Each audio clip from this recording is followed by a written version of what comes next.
first meeting ko sa kanya sa NDCC, I was not yet DSWD secretary, I was undersecretary, and he would be chairing the NDCC. My secretary then was an older woman, Mita Pardo de Tavera, and so akong pinadadala to ride helicopters with the FVR, with FVR. So I met him, and that was the beginning of ang tawag ko doon, gift of relationship, dahil parang ang feeling ko, he's the man who should lead our country even at that time. No, imagine he ran 1992. Yes. And I was undersecretary at the time. And people knew that people were already eyeing the SWD position from the political sector. But I just saw my name on television that I was appointed acting secretary. Okay. I guess it was because I was with him in a number of trips to represent my department, and at the time he saw that I was really keen on also helping the country, kasi I feel nga teary-eyed about it because I remember he met a friend of mine on the plane. Sabi, nung na-mention I was already secretary, sabi, she's my friend, sabi ni FVR daw, she's my best secretary. Parang even to others, yun ang magre-resonate sa'yo, how he feels so proud of you. And I think it will resonate forever. It's not something that will stop because you're no longer part of his cabinet. And being member of his cabinet to me was so high profile. At the same time, because he gave me a position na surprise, because he gave me chair of Mount Pinatubo Commission, which really so high profile. And you know what? Why he gave it to me? Because sabi niya, bahala ka na sa mga katutubo. And I remember that because Rene de Villa left for the States and left a vacuum. Sabi ko, why me? Small department, less budget, and all that. But I realized I would be a face and a voice for the cultural communities in the Mount Pinatubo. I mean, the victims. But it was tough, very tough, because the powers that be, the joint legislative, hindi ko na may mention kung sino ang chairman noon, but really gave me a hard time. My niece once told me, Tita, how can you take that garbage? Ganun. Sabi ko, well, you're a cabinet secretary, you roll with the punches. I guess that's Part of the job description, especially during the Ramos administration. Yeah. But you were a career. Yes. You were a career and executive, right? That made a lot of difference because pag career ka, insulated ka from the politics. But you can be political also. Meaning to say, katulad si Mitra, nagalit sa radio. I was not yet secretary, nagalit. Sabi niya, bakit hindi namin mention ng Palawan sa disaster? So, na-mention. So, immediately, I flew to Palawan to show the area na napuntahan. Kung kahit na sabihin mo reactionary, at least you did something about it. You responded. And I think, minsan, yun ang kulang. Na you either insulate yourself, I have my job, you also have to listen to the politicians kasi they reflect or they represent the people. And so pag sinabi ng mga tao sa kalang, hindi naman nakakarating ang DSW dito, hindi naman makikinig sa'yo, makikinig sa politician. They have a pulse as well. Diba? They feel the pulse. That's why to me it's not acceptable na mabulo ka ng bigas ng DSWD anywhere. Hindi acceptable talaga. Because to the people, they need the rice. Tapos kung mawawala yung source nila ng food at it is in the bodega of the SWD. Sa akin, isa yun sa mga anomalous situations na hindi dapat matanggap. I can talk black and blue, but you focus. Go. Tell me about the appointment. Okay. You said First, earlier you saw it. How did he tell you about it? He made me acting secretary in 1992. Right. I was told that it was being reserved for some political leaders, but I acted like a secretary. I felt that it was the highest level I could reach in the government to become cabinet secretary after 27 years in government. Para sa akin, it's a cap, parang feather in the cap, so to speak. And I got a lot of support from him because I remember there was a vacancy. I mean, later na yun, no? Sa DSWD, as secretary, I was only there for 3 years. Why? 92 to 95. In 1994, Pat Santo Tomas called me up. Cora, baka hindi ka ma-confirm na DSWD secretary. Dito ka na sa civil service. Now, he was a constitutional commission chair who felt na she would have the luxury of identifying who should replace her. Doon ako bumilib kay Pat. Kasi parang hinanap niya kung sino dapat pumili for continuity, Yes, yes. which is often not possible. You were identified as part of her succession. Yes. And because of that, just to finish the story, I told FVR na in 1990, na-appoint ako 1994, bale, no? So, 92, 93, 93 na-appoint ako. Tapos sabi ko sa kanya, Sir, mavavacate ang position ng Civil Service Chair 95. I want the job. I remember telling him in a conference, Sir, I want the job. Okay. O sige, sabi niya, sa atin lang ito. Okay. It was like a secret na parang pinapareserve ko sa kanya. Pag nag-retire si Pat, gusto ko ho yun. You know what he asked me? Sino yung undersecretary mo? Sabi ko, Sir, si Lina Laigo. Okay. Boom. He appointed Lina Laigo. So I knew already na parang ibinigay na niya sa iba yung position. Ayos na ako as chair of civil service. And when was it announced? When we were in Copenhagen sa World Summit on Social Development, it was all over the newspapers. And you know who told me? Senator Blas Ople, he was there. Maceda was there. Yung mga bigwigs na And I had no problem in the commission appointment, both for DSWD, si Enrile and chairman. I still recall, chairman si Enrile, I hereby announce the appointment. Walang question. Sa civil service, ang maraming tanong, Blas Ople. Okay. 1 hour. I was really grilled. And you know what he told me after? Kasi siya lang nagtanong eh. Yes. Kasi mahal niya si Pat eh. Kaya alam ko siyempre may comparison. Sabi niya, I just wanted to prove that you can make the job. Sabi niya ganun sa akin. I appreciate that because to all the people who were listening, I proved myself that I could answer the questions on civil service matters because public administration and thrust ko, I don't have a degree na doctoral program in public ad, but I studied enough units to earn na parang habang nasa job ako, nag-aaral ako para kasabay. So that's my story. But to go back with FVR, sabi ko, nung unang ginamit yung kanyang initials na FVR, may nag-coin na ako. Oo, yung ang tawag ko, FVR, Fidelity and Vigilance for Reforms. Wow. Fidelity and Vigilance for Reforms. I remember I used that to Rafi Alunan eh. Sabi ko, Rafi, ang FVR, swak na swak sa Fidelity and Vigilance for Reforms. Kasi hindi siya nag-iisa hanggat hindi nababago yung dapat mabago.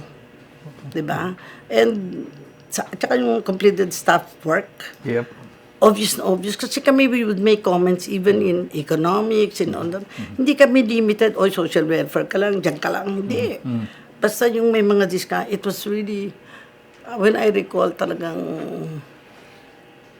our cabinet meetings were so alive.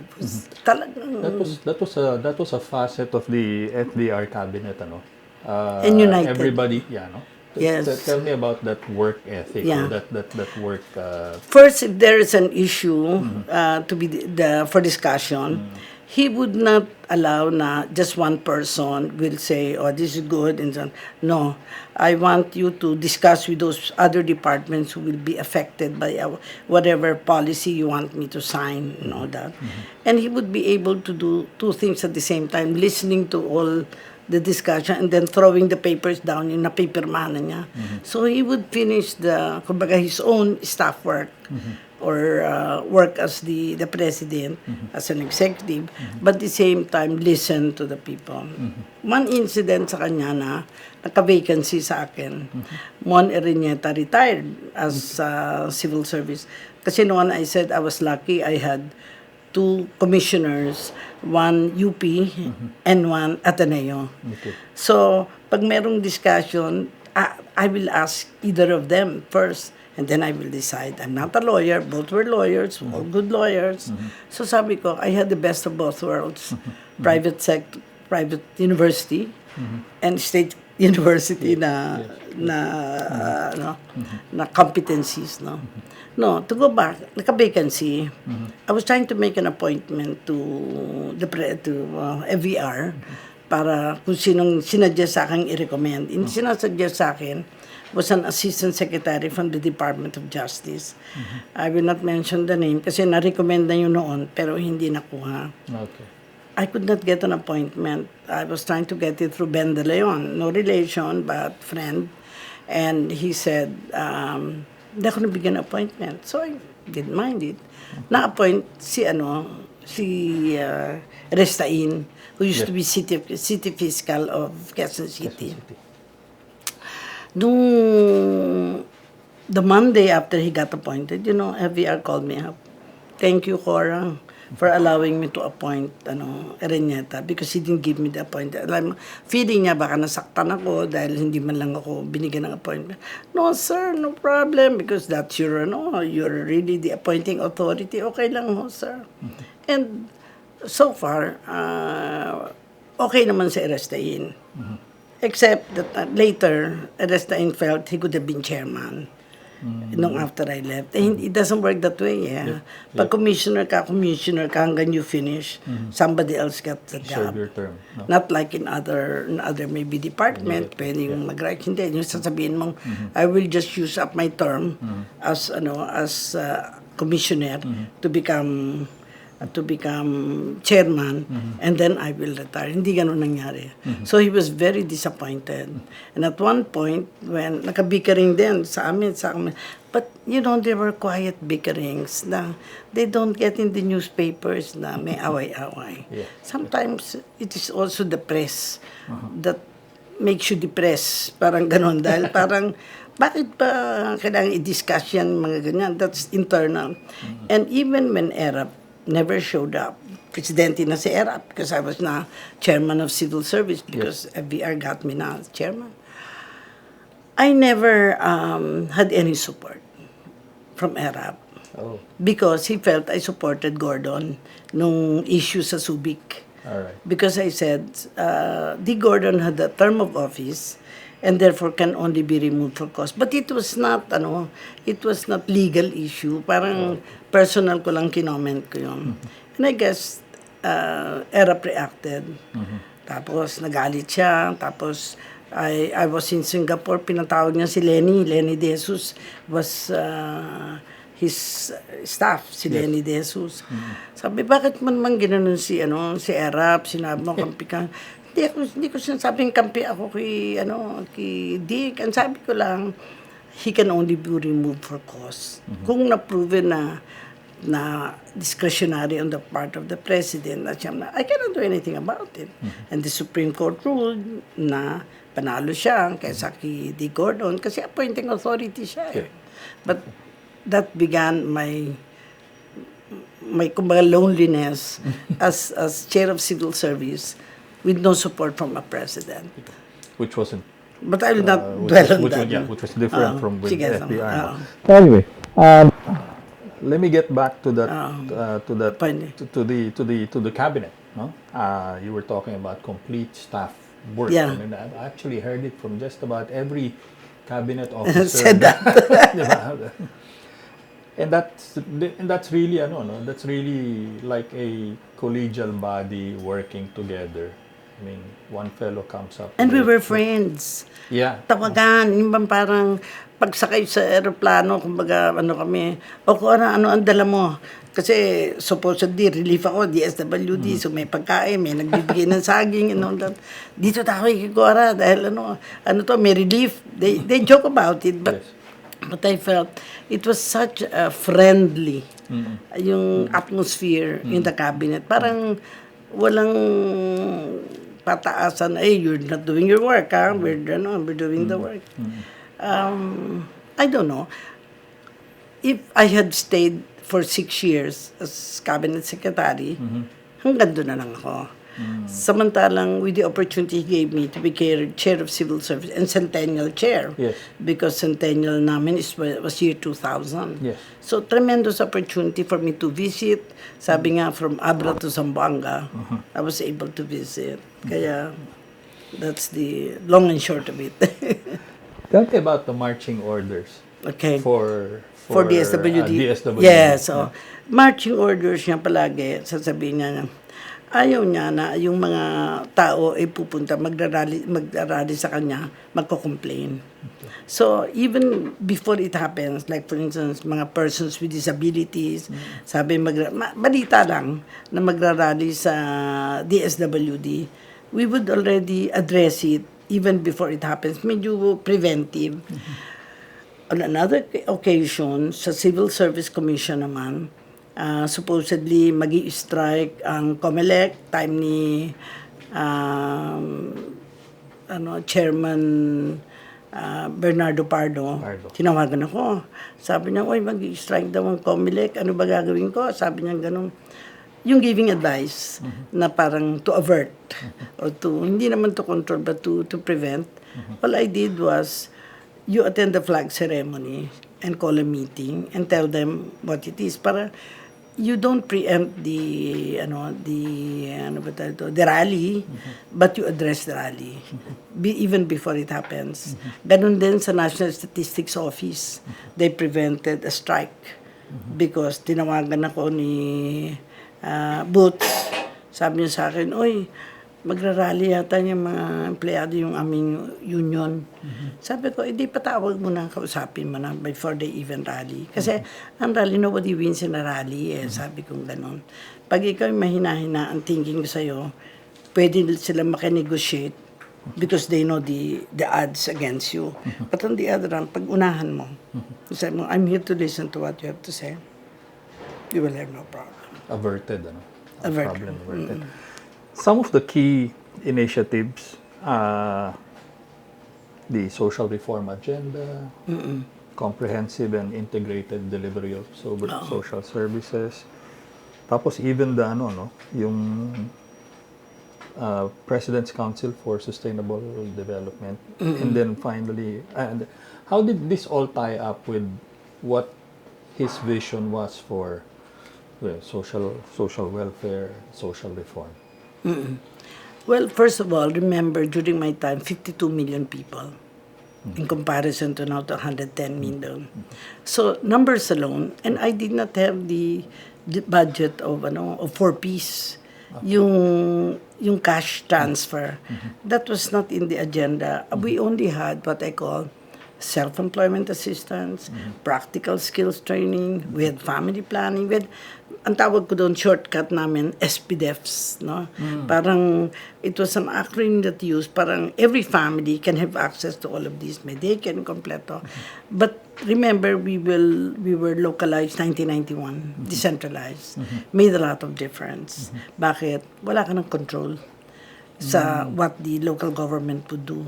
Some of them would just make the head of social welfare just in charge of catering. Some of them will just make them parang assistant. Parang the professionalization also was part of the decentralization. But in some na magagaling yung mga mayors, and this is where kung development-oriented ang mayors, minsan mas malakas ang social welfare. Local, local. Bakit? Binigyan ng sasakyan, binigyan ng mga, yung accoutrements that are necessary to be able to do the job. Okay. So, skewed merong magagaling na local governments. Merong local government that felt social welfare, hindi importante yan. Yan isang mga mahirap, And some decided to just build institutions. Yung mga for children, for parang ang measure sa kanilang achievement have as many institutions. Facilities. Oo. But ako naniniwala na no child should be kept in an institution for reasons of poverty alone. Mas maganda yung opportunity na makapag-aral, mas maganda yung may opportunity sila na makapagtrabaho, learn a skill, parang ganon. Pero on the other hand, the needs are so vast na kinailangan ding bigyan mo ng support yung mga pamilya. Pero what are we seeing now? People living in the streets. Noon, we had about 30,000 street children, and UNICEF was already aghast at the number. Now you're no longer counting. Talagang ang dami. The ability to pool resources together, and that's something actually that myself, when I was covering FVR, and Yes. you also was, when he said, in math 1 + 1 is 2, but 1 + 1 is 11. But in government, in this cabinet, 1 + 1 can be anything. Yes. From, diba? Can be anything. 11, 4, 7, that kind of thing. And that's really, that's really something mark. a mark of, it's not an individual effort. It's Collective. collective. If, to my mind, first of all, we were working with friends, parang ganon. Like, I remember Ernie Garilla was agrarian reform. Very, very contentious on agrarian reform. Pero sino ba yung affected sa agrarian reform? Welfare cases din sila mga mahihirap. So, wag mong isipin na agrarian reform lang may problema dyan. Problema din yan ng DSWD kapag hindi sila kumakain. There's not enough produce sa agriculture. So, kami ang tingin ko, kami yung at the end of the line, kami naiiwan. Dahil yung hindi makapunta sa eskwela, yung hindi mapagamot, they all go to DSWD asking for money for medicines, asking money for food. Pero ngayon, na-address yan because of the 4 Ps. Diretso na, but at the local government, doon na natatanggap yung pera. It is plus, it's good because may access to funds. Pero kung ang mangyayari, mag-iintay ka ng pera at you don't do anything about improving yourself, studying. That's not productive. And that is why I realized, nung araw, even with drugs, alam mo, I want to comment, when I was a regional director, we were talking about preventive education and community information against drug abuse. That means preventive education, parang you teach na the people the effects of drugs. And I was just amazed when we found that so many drug addiction in place. And Duterte, of course, won because of that. Ang tingin ko, hindi naging community effort na, hindi ba dapat every community should make sure na kaya ngayon hinuhuli yung mga nag-grupo sa kalye. Walang lugar We're just too swamped with people na, no? So, para sa akin, i-blame mo ba sila na nandun sila sa kalye, wala naman sa bahay nila, wala na rin tirahan, lang makeshift lang, di ba? I don't know. I don't want to criticize the present situation. I just feel that it has become unwieldy. It has become difficult to manage. Even if you're Secretary of Social Welfare now, I would still want devolution, decentralization, and working within the resources of the barangay. Kaya ang concept namin, baranganic approach sa delivery of services. Kasi kung bawat barangay will take care of their own poor. I remember Secretary Lim noon, yung unang secretary namin ng Social Welfare, one of the first, as well as Feliciano. Sabi niya, why don't you identify in every community who are the poorest of the poor? Right. And concentrate on that. Oo nga, kasi we're just waiting until people come to us and ask for help. But we don't do strategic planning na, teka, targetin natin, ito lahat ang income, ganito. Ngayon, they're all asking for up ang income. Right. Diba? But that was something also that FVR did, He asked you guys to identify key focus sectors, Marginalized, urban poor, disadvantaged, IPs, women, youth, farmers, fisher folk. Doon din nagsimula yung facility for battered women. Na parang nadi-disenfranchise sa mga women. The reason women don't separate from their husband kahit battered na sila, where will they go? Paano kakain ng kanilang mga anak? May mga realities na we just get mad at the women. Ba't ka ba nagtsatsaga dyan? Walang support provider. Then we have nagkaroon ng Bureau of Women's Welfare, nagkaroon na, later na yon development, pero it was a result as well of the initiatives noon. Parang na-prime, na-identify. Hindi lang ito ang dapat servisyo nyo. Marami pa kayong dapat gawin. Children as well, ano?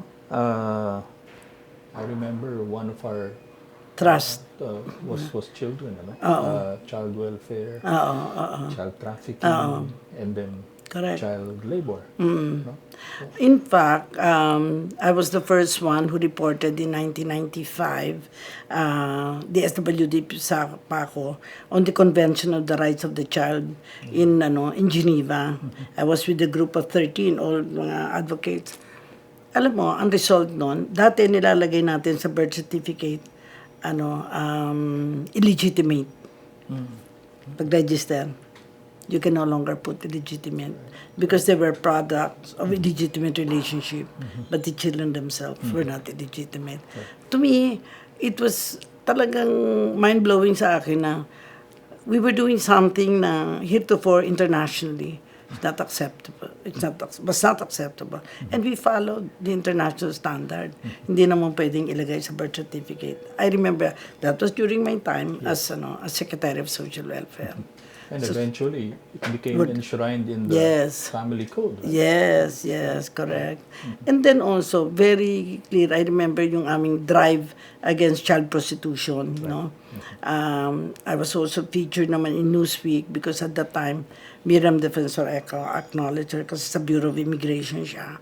Ano siya naman, would run up after mga pedophiles because they're not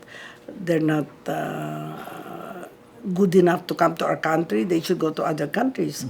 So when I was in Bangkok, sabi niya, you're doing so well in the Philippines about against pedophiles. Now they are in Bangkok. Sabi nga ganun sa akin. Kaya lang, sabi ko, hindi naman ako natutuwa na parang napunta sila sa Bangkok. Pero if you do something good, people notice. People in other countries acknowledge na you've done something. And I think during FVR's time, we cannot say na he did not do the best that he could, and we were all part of the team. That's why I'm glad ngayon lang namin na yung Team Philippines. This is still missing. We still don't have Team Philippines. We still have to work at it. It's an ongoing Yeah. It's an ongoing It's a process. process. Correct. Okay. Also, Secretary, do I also remember correctly that the first iteration of the senior citizens, the elderly Senior, law my time. was Not my time. right, ano? It was signed, I think, in 1994, and kami ni Rafi Adunan were signatories of so many millions na cards ng una. Of course, later they expanded it. Nung araw kasi sabi, at 60 yun lang mahirap ang kasama dyan sa senior citizen. Hindi na, it became a right. It is no longer just a privilege to be And ngayon, more benefits according to the local government's capacities. Ngayon, pag nag-100 years old ka, you get 100,000 pesos. Yes. Yeah. But how many people reach naman 100 years old?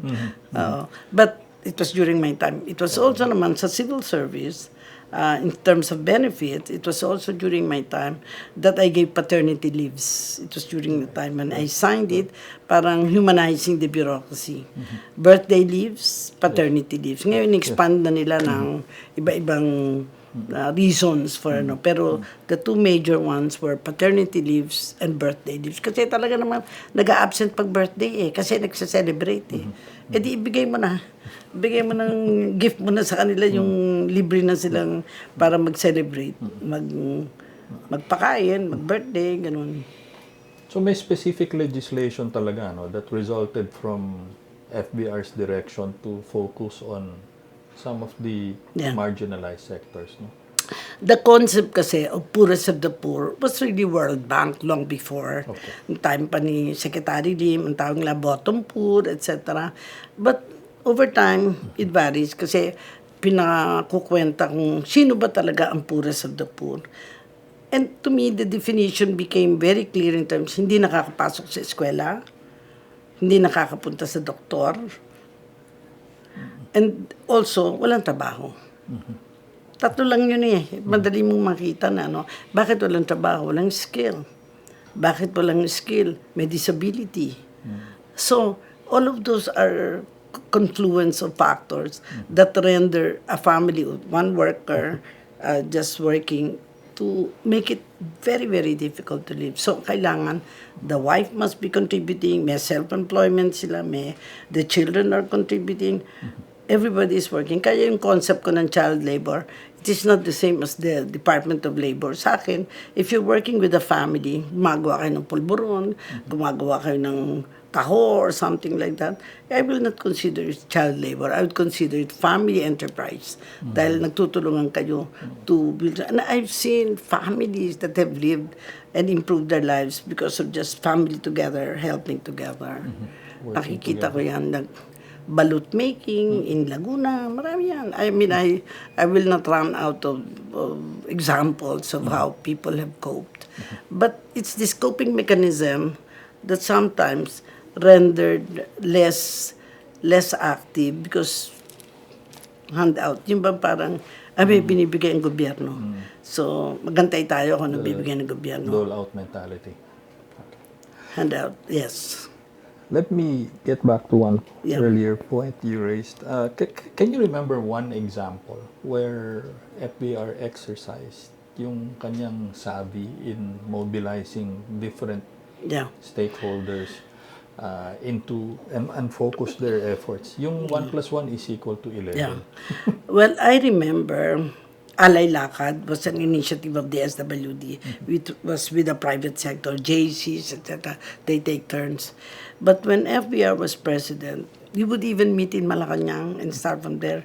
And he would give his coffee with pandesal, yung dunking his coffee. Parang sa akin, he gave the spirit. He gave more than his presence.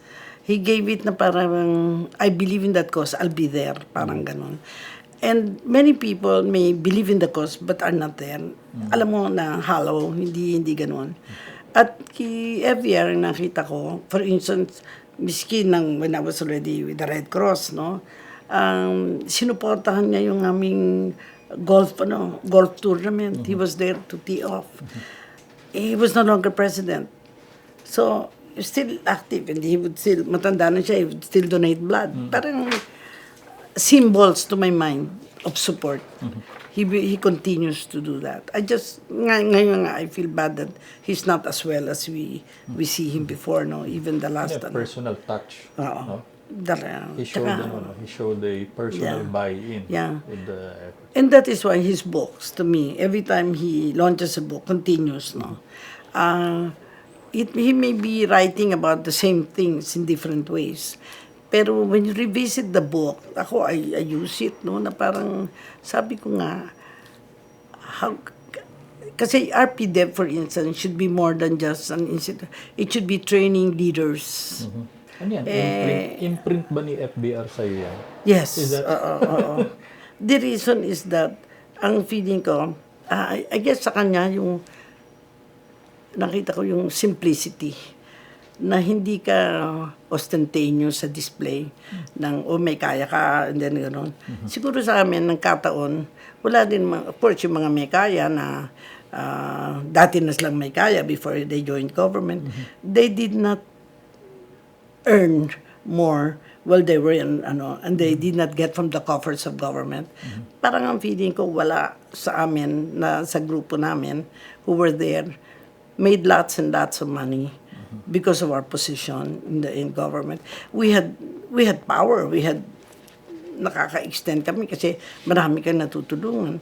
But that doesn't mean translated in money na marami kang pera. Marami kang kaibigan, marami tumutulong sa'yo. Pero, ewan ko, you can see the lives that we live right now. Makita mong hindi naman kami yung mayaman na, kumbaga, nagdadrive ng, of course, panaginip. You, like me, I dream of a Mercedes. But i-dream lang naman yun eh. Hindi naman sinasabing Hindi naman bawal. Hindi naman bawal panaginip, di ba? Let me get back to some challenges. Yes. And this is still with when you were social welfare. Bali, dalawa. Meron kayong minanang kalamidad, no? Which was basically the Mount Pinatubo eruption. The eruption was done and over. But you saw Lahar, no?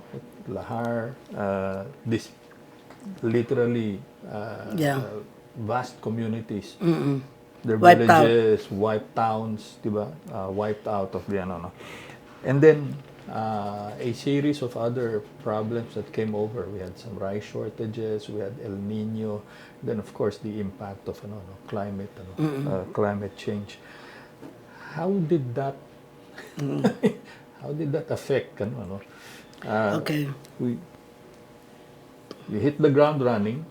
Yeah. But First there of were all, some hiccups. remember, I came, Mang Pinatubo happened 1991. Yes.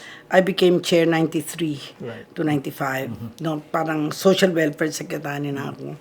So, ang sa akin was, sabi nga ang concept, rebuilding lives, rebuilding the structure. So, housing, livelihood, ganyan.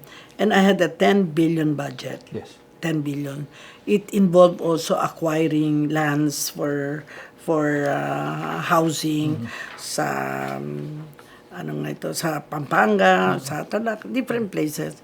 But you know the difference.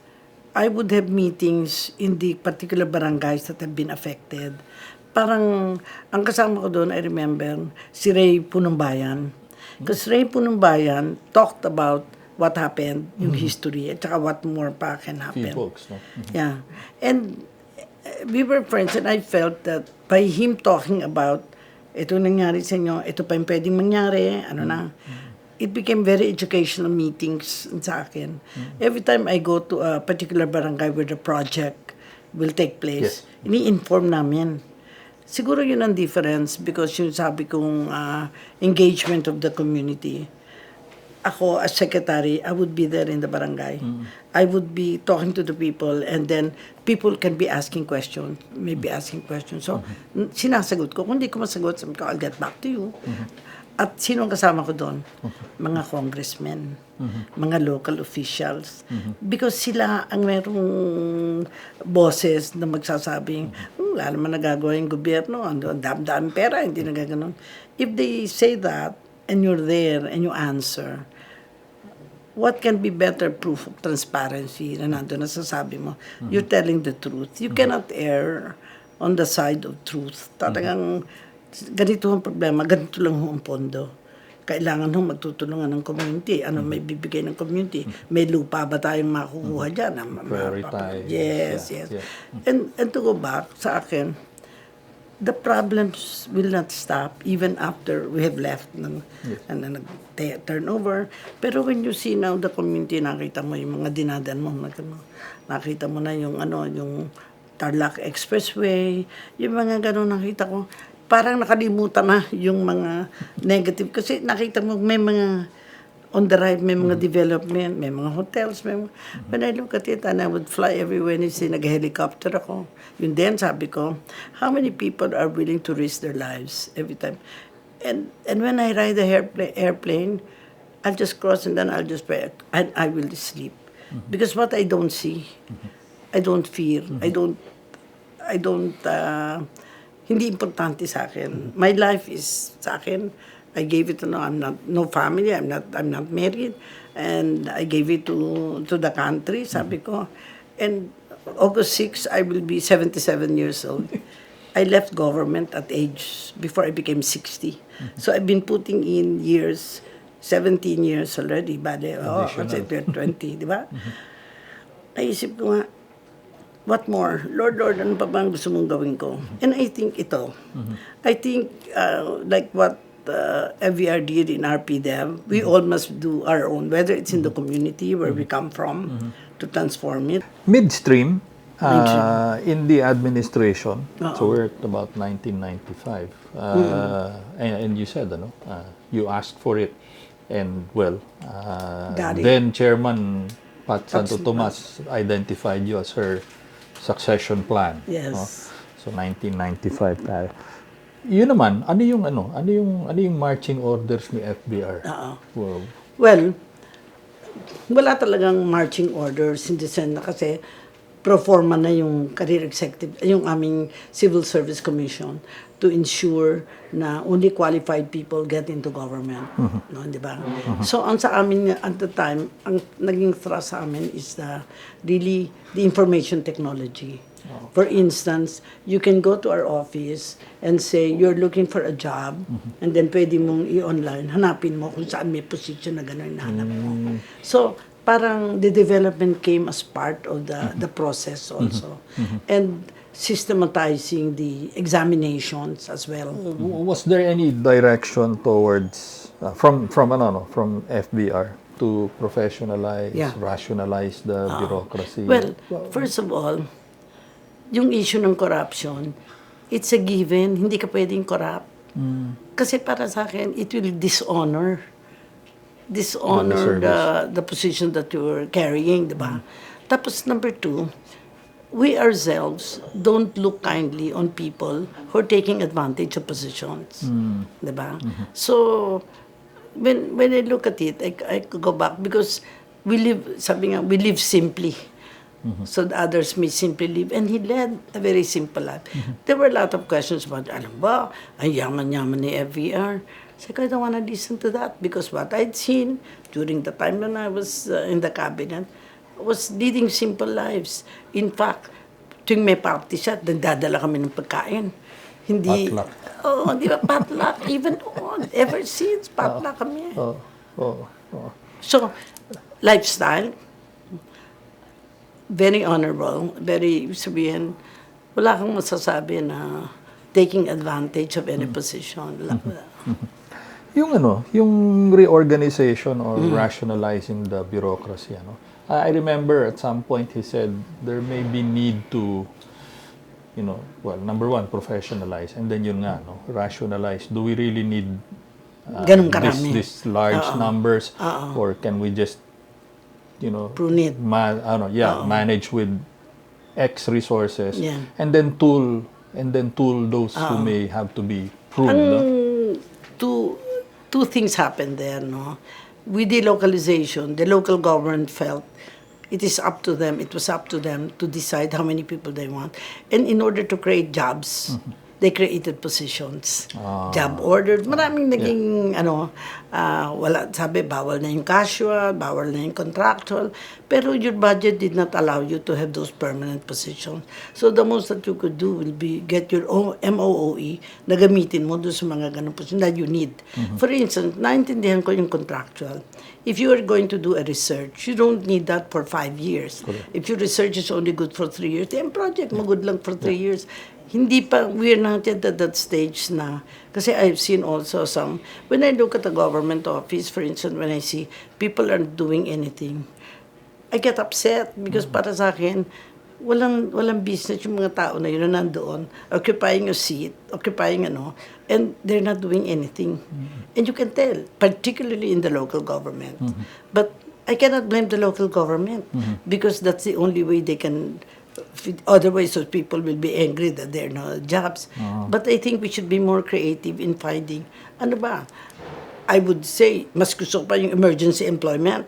Na parang, sige, linisin natin yung mga esteros, linisin natin. I will give you a job for 3 months. 3 months, ganito kayo. Take advantage of the season ng hindi umulan. Magkaroon ka ng projects na pa-repaint mo yung mga...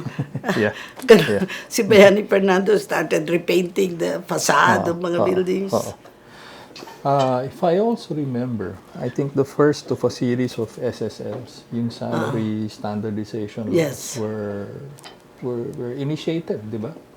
During the FVR stretch, 92 to 98. A lot of people reacted there, mostly in government-owned and controlled corporations, because naiinggit yung mga kaming regular na SSL, salary standardization, because parang how come they are getting away with ang lalaking sweldo nila. But their explanation is that we're income producing, we're earning income. So if we don't have income, wala din kaming pambayad. So sometimes you're also rationalize. If for instance, ang iba naman sasabihin magse-save para may bigay, but it's not saving if you don't deliver the service. So at the end, client satisfaction is important. pag client satisfaction, ang tingin ko doon, kailangan marinig mo sa mga tao, happy ba sila sa serbisyo. And I remember na sa sa LTO, there was a time when people were so happy kasi kagad-kagad nakukuha yung lisensya. And in fact, they brought dito already to the marketplace, so to speak, di ba? Sa mga mga malls. But then again, I say, why do you have to bring it to the malls? Kung talagang it's already, even in government itself, you can just do it online and then because ang malls, gusto ng malls yan para kumita sila kasi maraming pumupunta doon.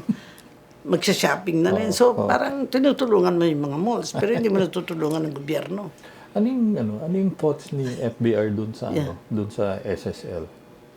Diba? Well, I remember, kasi hindi, ang baba ng sweldo namin at that time, kaya parang it did not matter much sa amin kung yung ang increment was very little kaya parang I did not feel na, uy, ang laki ng sweldo namin ngayon. Hindi, walang ganun para sa akin, yung mga malaking sweldo came much later.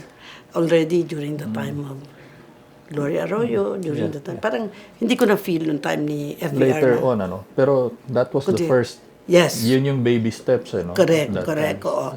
At sa akin, hindi lumaki ang gobyerno during his time because of projects that were hollow. Yung projects na para lang. Ngayon, ano yung nangyayaring ilang milyon-milyon na pera na I guess, siguro dahil Ilocano din si FVR, kuripot din siya hindi naman siya yung parang, sige, I'll give you this money and you build this like that.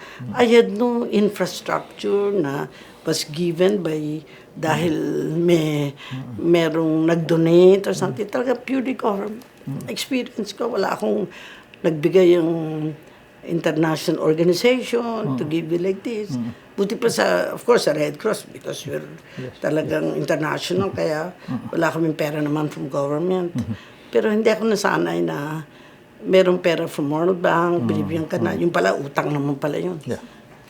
Yung executive, yung executive development, yung mga seso, and then even, even the educational opportunities, yung, naalala ko yung LSP, yung local scholarship, and then meron din yung masteral grants, Nagsimula din yung I think it began, or kasi I don't remember. Provided a bit more emphasis. I remember kami, di ba, ako, third batch ako. After that, nung nasa civil service ako, may mga training na make available sa amin sa Canada, managing innovations, may mga initiatives na ganun. Pero I would say they were few and far between. Hindi yung parang across the board na meron. Labor relations nung panahon mo sa civil service, well, 95 to 98 nung ikaw nung panahon ni FVR. What was it like organizing, unionizing?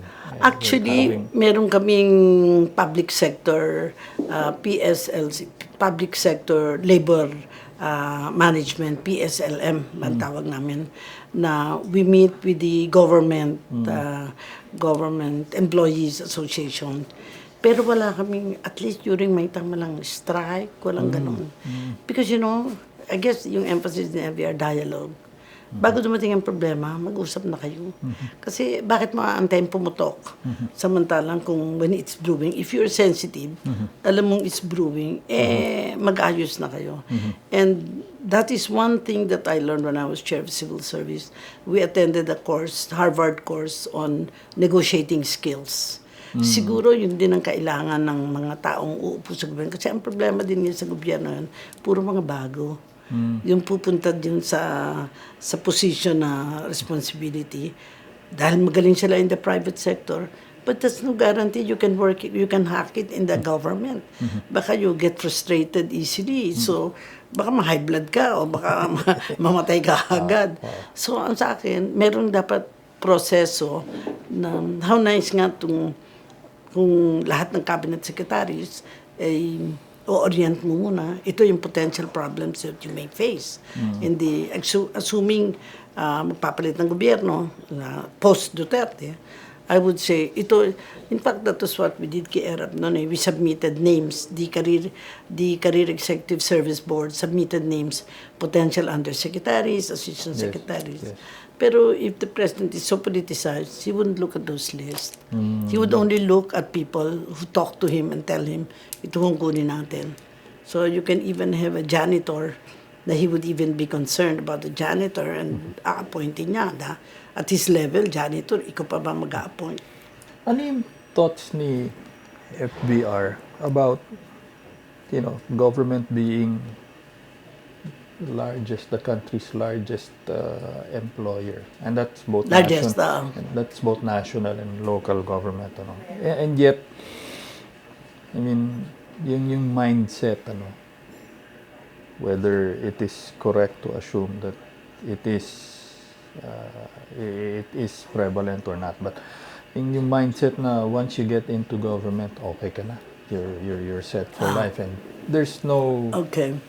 walang drive ba to be more productive or the service They oriented. become sinecure, to Yeah, use the word, no? How did FBR take to that? Well, to me, that is the job of leadership to inspire and motivate, no? Kasi sa akin, kasi I remember yung aking predecessor, for instance, was not able to work very well with a senior official. Because sabi niya, wala namang ginagawa yan kundi attend ng meetings. But during my time, I made it an honor to be able to attend those meetings. So, imbis na nagiging burden, she became a shining light na siyang because she's a lawyer, may personality siya. How do you maximize the people that you have already instead of throwing them by the wayside? So, sa akin, ang paniniwala ko, it depends on how do you want to use these people to the benefit of the agency. At the end, it's really the agency na kailangan palaksin. And people will know about, alam mo ba, nagpunta kami, one example, I remember, Cheche Lazaro came to civil service and used the public toilets. Sabi niya, Cora, I was shocked. Sabi niya, there was toilet paper in the toilet. Sabi niya, civil service, no, not my time. That was 1995.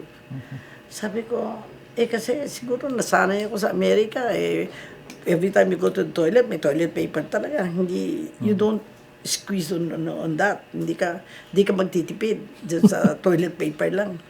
Dahil kailangan yan. Sabi niya gano'n. So, example ko yun na you can change things. Incremental, maliliit, pero it's what people remember, what you have done.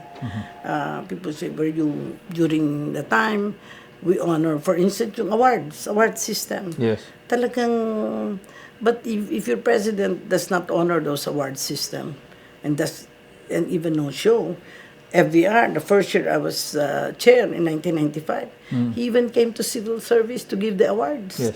Yung outstanding nila namin noon. Sabi ko nga, tapos nagplant pa si Mrs. Ramos, the First Lady. That was the support that he gave me. So May para touch sa akin, talaga, no? yung unstinting support, you give back. There is nothing to me that will make me not remember and celebrate FVR. What he did to me as a person, and as, of course, the opportunities they gave me in those two positions that I worked with him. Sa akin, parang kananasan na talaga hindi makakalimutan. To use the word na commonplace. Convinced ako na there is more to do. And with him, ano pa yung gusto niyang gawin namin, gagawin namin. Because we might be called loyalist, pero siguro naman, since we left in 2001, 2020 na ngayon. That's 19 years later and we're still here. What, you see anything that could have been done better or more during that time? Is that meron bang something you could have done more? Of course. I believe that marami pang mga systems that could have been in place na para gumanda. For instance, I'm still not happy na hindi lahat ng mga opisina ay hindi magaganda, hindi maayos. To me, di ba, inabolish yung general services. That would have been an opportunity na walang opisina ng gobyerno na hindi maayos. Walang, hindi ko nakita na ganun, parang kanya-kanyang kilos. But if there is a mandate from the government, walang government office na hindi maganda, parang walang government hospital na hindi maganda, and I speak of maganda, functional, hindi ko sabihin ma-elaborate, mga ganun. Kulang pa eh. Kasi like ngayon, sabi ko, pati yung mga kalye, yung mga sira-sira. Sa akin, hindi acceptable eh. Yeah. Yes. Pero you have no, your hands are tied. You cannot, you can only fiscalize. You can only, Yes. at the local levels. Mayor, bakit ba hindi pa nagagawa yung mga ilaw dito? Ang dilim-dilim. Because, you know, kay Bayani Fernando, when there was a complaint, maraming rape doon sa may isang lugar nila, pinailawan niya yung mga taga Jollibee na ano doon. And then, bumaba yung incidents. Nawala yung ganong mga problema ng criminality and all of those.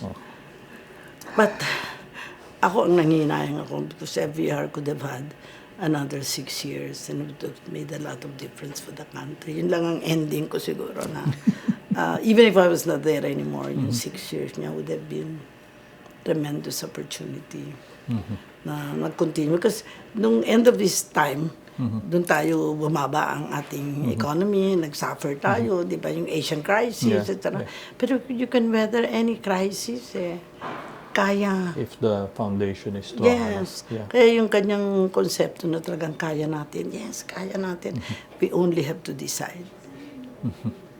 Nagagawin natin.